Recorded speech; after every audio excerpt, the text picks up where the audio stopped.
السلام علیکم ورحمۃ اللہ وبرکاتہ۔ سامعین عزیز وقار، آج کا ہمارا سبق سورۃ الانعام آیت نمبر 150 ہے۔ اعوذ باللہ من الشیطان الرجیم، بسم اللہ الرحمن الرحیم۔ قل هلم شهداءکم الذین یشہدون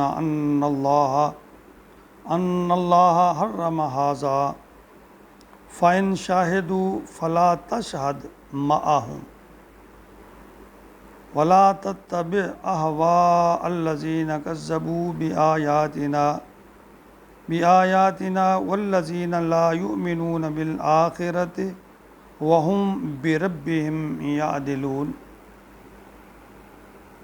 اس آیت میں اللہ تعالیٰ نے اپنے محبوب سے فرمایا، اپنے پیارے محبوب سے مخاطب ہیں کہ ان لوگوں نے جو اللہ کے حلال کردہ چیزوں کو اپنے اوپر حرام قرار دے رکھا ہے اور پھر اس تحریم کو اللہ کی طرف منسوب کرتے ہیں، ان کے پاس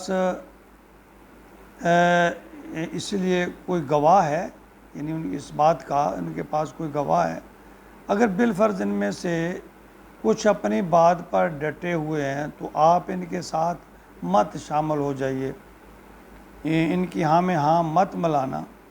فَإِن شَاهِدُوا فَلَا تَشْهَدْ، یعنی اگر وہ گواہی دیتے ہیں تو آپ ایسا نہ کریں۔ تو یہاں فرمایا قُلْ هُلُمَّ شُهَدَاءَكُمُ الَّذِينَ، کہیے ذرا لاؤ تو صحیح اپنے وہ گواہ، الَّذِينَ يَشْهَدُونَ، جو گواہی دے سکیں، ان اللہ حرم ھذا، کہ اللہ نے ان چیزوں کو حرام کیا ہے۔ یعنی کوئی سند پیش کرو، کوئی گواہی پیش کرو جو تم یہ بات کہہ رہے ہو۔ فَإِن شَاهِدُوا، پس اگر یہ گواہی دے بھی دیں، فَلَا تَشْهَدْ مَعَهُمْ، آپ گواہی مت دیجیے، یعنی اگر وہ گواہی دے بھی دیں اس بات کی بالفرض جھوٹ کی، تو اللہ فرما رہے ہیں کہ آپ ان کے ساتھ شامل نہ ہوئیے، آپ اس کی گواہی نہ دے دیجیے۔ آگے فرمایا وَلَا تَتَّبِعْ أَهْوَاءَ الَّذِينَ، اور نہ پیروی کیجیے ایسے لوگوں کی کذبوا بآیاتنا، جو جھٹلاتے ہیں اللہ کی نشانیوں کو، والذین لا یؤمنون، اور وہ لوگ جو لا یؤمنون، نہیں ایمان رکھتے بالآخرہ، آخرت پر، وہم بربہم یعدلون، اور وہ اللہ کی برابری ٹھہراتے ہیں لوگوں کو، یا برابری کرتے ہیں، یا دوسروں کو اللہ کے برابر ٹھہراتے ہیں۔ یہاں شہادت مانگنے کا ایک مقصد یہ بھی ہو سکتا ہے کہ ممکن ہے اگر یہ لوگ شہادت پیش نہ کر سکیں تو کچھ صحیح العقل یا صحیح العقیدہ لوگ اس مشرکانہ رسوم سے باز آ جائیں، تو جو ہر لحاظ سے توہمات اور ظن و گمان پر مبنی ہے، جھوٹی گواہی دینے پر صرف وہ لوگ تیار ہو سکتے ہیں جو قیامت کے دن پر اللہ کے جو ہے یقینی رکھتے، یا قیامت کے دن اللہ کے سامنے اپنے اعمال جو ہیں ان کی جواب دہی پر یقین نہیں رکھتے۔ تو اے نبی، اگر کچھ لوگ اس جھوٹی گواہی پر آمادہ ہو بھی جائیں تو آپ ان پر یقین نہ کریں اور نہ ان کے ساتھ شامل ہوں۔ یہاں یہ بات بھی فرمائی جا رہی کہ اگر لوگ جھوٹ پر جمع ہو جائیں، یعنی لوگوں کی اکثریت دنیاوی مقصد یا دنیاوی یا ذاتی لالچ میں ناانصافی اور جھوٹ پر ڈٹ بھی جائے، تو آپ ان کا ساتھ نہ دیں۔ یہ ہر مسلمان کی اللہ تعالیٰ کا حکم ہے، بے شک آپ اکیلے رہ جائیں، یعنی حق پر ڈٹے رہیں، سچائی کا دامن نہ چھوڑیں۔ اللہ فرماتا ہے کونوا مع الصادقین، سچوں کا ساتھ دو، سچوں کے ساتھ رہو۔ دیکھیں، دلیل اور حقیقت کا ادراک ہونے کے باوجود نہ ماننا کسی بات کو دراصل اپنی خواہشات کی پیروی کرنے کے مترادف ہے۔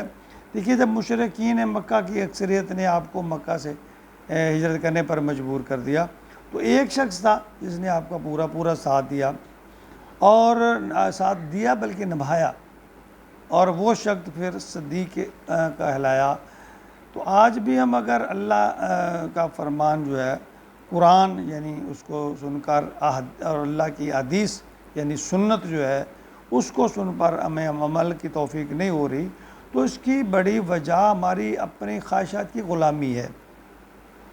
ہم ہر فیصلہ جو ہے اپنی مرضی کا چاہتے ہیں، دین کو اپنی مرضی کے مطابق چلانا چاہتے ہیں۔ دیکھیں دنیا میں مسلمان کی کوئی اپنی مرضی نہیں ہے، مرضی صرف اللہ کی اور اتباع رسول کی، اور اگر میں یہ نصیب ہو گئی یعنی اللہ کی مرضی، رضا اور احادیث کی اتباع، تو یہ دونوں نصیب ہو گئی، تو یقین کیجئے پھر آخرت کی زندگی ہماری منشا اور مرضی کے مطابق ہوگی۔